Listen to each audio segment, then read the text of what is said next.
Assalamualaikum warahmatullahi wabarakatuh. Bagaimana kabar anak hari ini? Semoga sehat selalu dan tetap semangat ya. Pada kesempatan kali ini, kita akan belajar mengenai tema 2, yaitu selalu berhemat energi, subtema 1, sumber energi. Adapun materi yang akan kita pelajari hari ini adalah yang pertama yaitu sumber energi. Submaterinya yaitu mengenai macam-macam sumber energi dan manfaatnya. Materi yang kedua adalah pelaksanaan kewajiban dan hak. Submateri yang akan kita pelajari, pelaksanaan kewajiban hak dalam memanfaatkan sumber energi pada kehidupan sehari-hari. Simak videonya dengan baik ya.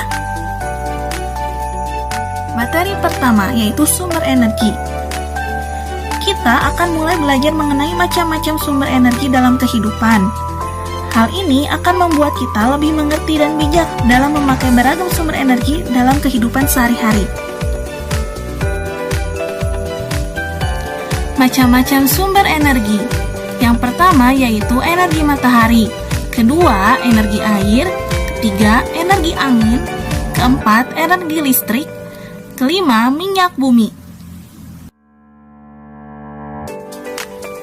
Sumber energi yang pertama yaitu matahari. Matahari menghasilkan energi panas dan juga energi cahaya. Matahari merupakan sumber energi terbesar di bumi. Hal ini dikarenakan karena matahari merupakan sumber kehidupan utama bagi makhluk hidup. Pemanfaatan matahari dalam kehidupan sehari-hari yang pertama yaitu matahari membantu proses fotosintesis tumbuhan. Fotosintesis merupakan pembuatan makanan pada tumbuhan hijau. Tumbuhan melakukan fotosintesis untuk menghasilkan makanan dan juga oksigen. Dalam proses fotosintesis, daun akan menyerap karbon dioksida yang ada di udara. Kemudian akan diolah menjadi karbohidrat dan juga oksigen dengan bantuan sinar matahari. Pemanfaatan energi matahari yang kedua yaitu mengeringkan benda basah. Banyak sekali benda basah yang dapat kita keringkan menggunakan bantuan sinar matahari. Contohnya yaitu mengeringkan pakaian basah dan juga mengeringkan ikan asin yang dilakukan oleh para nelayan. Pemanfaatan energi matahari selanjutnya yaitu matahari dapat membantu proses pembuatan garam. Dalam proses pembuatan garam, para petani di pinggir pantai akan menyiapkan petak-petak tambak. Petak-petak tambak ini kemudian diisi oleh air laut. Air laut akan menguap dan tersisa kristal-kristal garam. Penguapan air laut ini dilakukan dengan bantuan sinar matahari. Setelah air laut menguap, sekitar 210 hari atau setelah kemarau berakhir, garam segera dipanen. Pemanfaatan matahari yang keempat yaitu matahari dapat menjadi sumber pembangkit listrik, yaitu menggunakan panel surya. Panel surya akan menangkap sinar matahari, kemudian akan diolahnya menjadi sebuah listrik. Pemanfaatan selanjutnya yaitu membantu pembentukan vitamin D. Ini dilakukan agar tulang kita menjadi kuat. Kegiatan yang dapat kita lakukan yaitu olahraga pagi, lari pagi ataupun jogging pagi, atau hal sederhana yang dapat kalian lakukan yaitu dengan berjemur di bawah sinar matahari pagi.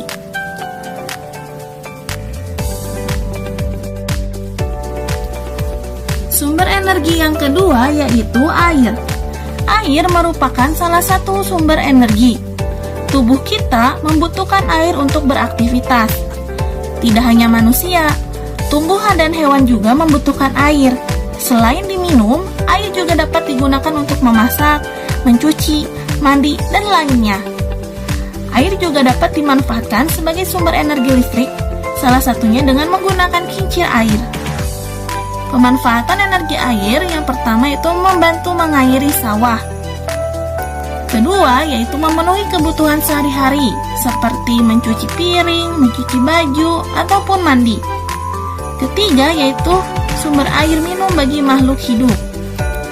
Terakhir yaitu sumber energi listrik dengan memanfaatkan kincir air. Sumber energi selanjutnya yaitu angin. Angin dapat dimanfaatkan oleh manusia untuk membantu aktivitas sehari-hari. Yang pertama, angin digunakan manusia untuk membantu mengeringkan pakaian. Kedua, angin digunakan untuk membantu nelayan menggerakkan perahu layar ke tengah laut guna mencari ikan. Ketiga, yaitu angin digunakan sebagai sumber energi listrik. Dalam hal ini, angin dimanfaatkan untuk menggerakkan baling-baling dari kincir angin. Menggerakkan baling-baling kemudian akan menghasilkan sebuah energi listrik. Sumber energi selanjutnya yaitu energi listrik. Energi listrik merupakan salah satu sumber energi yang banyak digunakan di sekitar kita.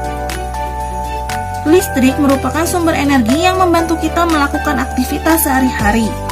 Dengan adanya energi listrik, kita dapat menyalakan lampu, televisi, radio, setrika, dan masih banyak hal yang lainnya.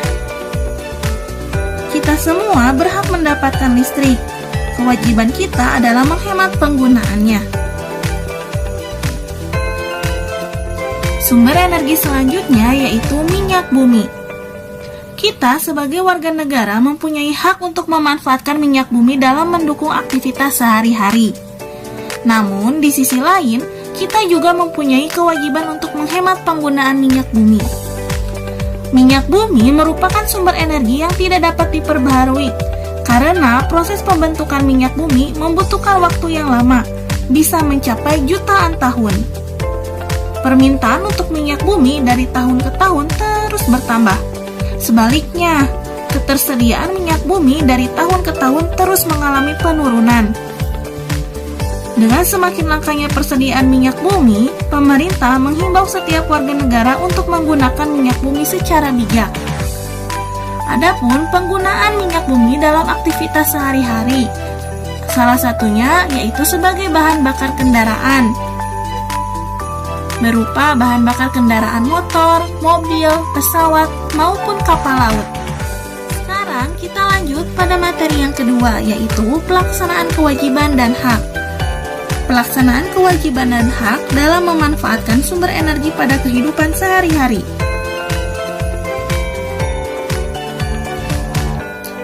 Kewajiban yaitu sesuatu yang harus dilaksanakan dengan penuh rasa tanggung jawab.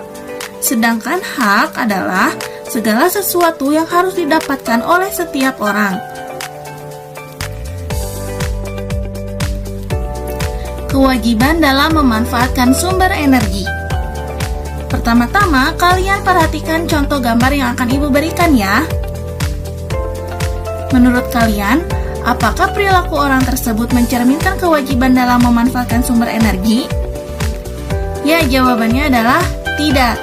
Karena orang tersebut tidak memanfaatkan sumber energi yang ada dengan sebaik-baiknya. Orang tersebut malah menghambur-hamburkan sumber energi air yang ada di sekitarnya. Sekarang kalian perhatikan contoh gambar yang kedua. Menurut kalian, apakah perilaku anak tersebut baik dicontoh? Ya, jawabannya tidak. Lalu, apakah anak tersebut menunjukkan sikap?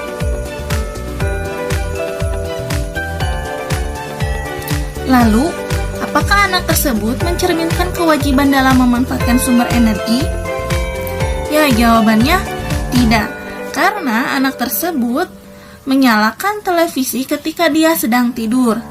Sebaiknya ketika kalian tidur, maka segala alat elektronik dimatikan terlebih dahulu. Kewajiban yang dapat kalian lakukan dalam memanfaatkan sumber energi diantaranya adalah yang pertama yaitu menggunakan energi secara bijaksana. Kedua, memastikan penggunaan energi secara efisien dan efektif. Ketiga, yaitu matikan alat elektronik seperti komputer, air, lampu, dan juga televisi jika sudah tidak digunakan. Dan gunakan setrika listrik sesuai dengan kebutuhan. Keempat, yaitu tidak membiasakan diri untuk berperilaku boros, sehingga gunakan listrik sesuai dengan kebutuhan, secara bergantian dan tidak berlebihan dalam menggunakannya.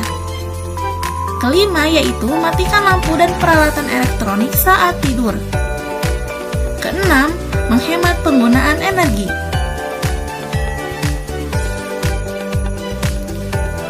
Hak dalam memanfaatkan sumber energi. Perhatikan contoh berikut. Dalam contoh, terlihat bahwa setiap orang berhak menggunakan sumber energi yang ada, tidak terkecuali. Setiap orang berhak untuk minum, menggunakan air, maupun menggunakan listrik di rumahnya. Adapun hak-hak manusia dalam memanfaatkan sumber energi yaitu mendapatkan energi yang dibutuhkan dalam kehidupan sehari-hari dan juga bisa menggunakan energi kapan saja dan di mana saja. Hak dan kewajiban dalam penggunaan energi harus dilakukan dengan seimbang. Hal tersebut bertujuan agar energi yang ada di dunia ini dapat digunakan hingga kapanpun.